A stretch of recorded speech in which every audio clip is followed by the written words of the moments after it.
Maine, that's where it's at. It's happening in Maine.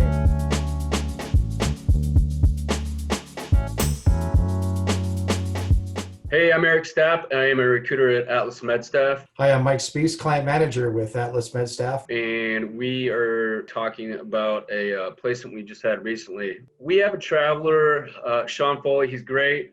He's actually from the Philly area, and he had just finished up an assignment in New Jersey, actually the Jersey Shore, ER traveler. And I had actually, we had planned on him working down in Maryland, which wasn't far from Philly. And he actually drove down there, got his license. But the facility that we submitted him with, they kind of drug their feet a little bit. As we all know, things are a little bit more complicated right now. But he did have a Maine license, so he actually brought it up. He's like, I'd be, open to Maine. So Mike has a lot of contracts up there and knows the area. Mhm. And a job came open. We submitted him, and then Mike, I'll kind of let you take it from there. Eric sent it over to me, and I did reach out to, we had an open job there, and it had been open for a couple days, few days. And I have a good enough relationship there. I reached right out to my contact, and she immediately got back to me and said, hey, we've actually got somebody for this job. We've got it filled.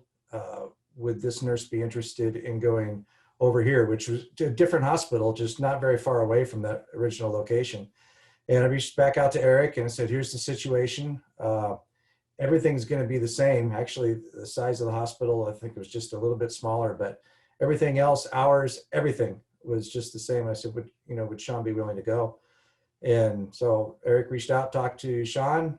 Yeah, the great thing about Sean is that he's flexible. He would pretty much go anywhere really, but he'd worked in Maine before, knows the area. His fiance works from home, so he was totally open to it and no issues at all. We had the whole thing done within like 35, 40 minutes from start to finish. The job at Rumsford had not even been out yet. Just my rep knew that it was coming. She's just getting ready to put it out. So we are actually not able to, just actually able to not only help Sean, the nurse, but fill the facility's need just like that before it even got out. So that was really nice. And it was just amazing how it all just came together. And it's just those relationships that, Eric has with his nurses, I have with the facilities that, we'd like to say that happens 100% of the time, but in this one, it was really, everything just fell together.